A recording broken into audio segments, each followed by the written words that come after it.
Hi, I'm tired. Tyler, sorry. I work at the Adirondack Center for Writing, and it has been a summer.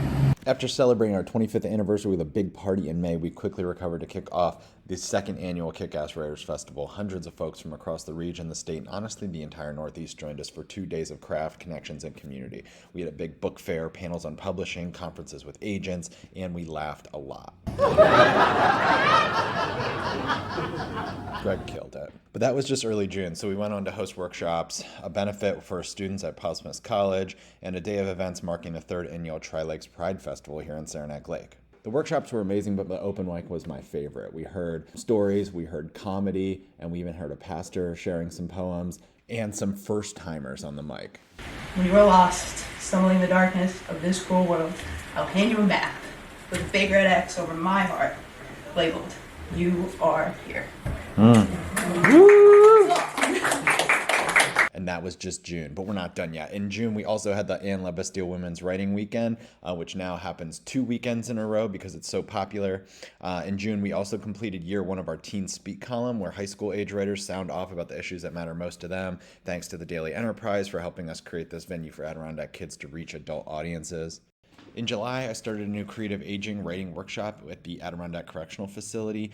Throughout June and July, judges for our Anne LaBastille Memorial Writing Residency read and evaluated nearly 300 applications, providing substantive feedback to over 60 writers, and eventually we were able to name our 6 residents for this fall.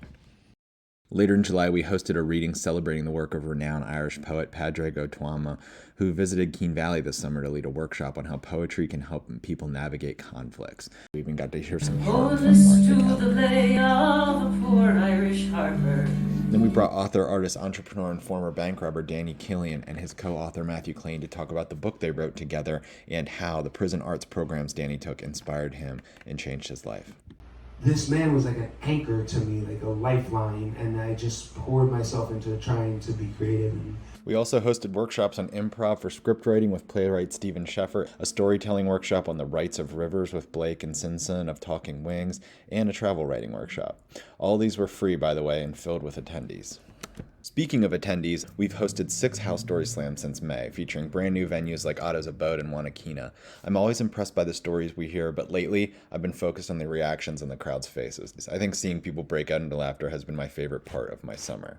Well, that's kind of a lie, because my favorite thing this summer has to be the Story Publishing Camp, where for a week in August we welcome 9 young writers from across the park to write, design, and print copies of their own original writing with the help of author Rebecca Donnelly.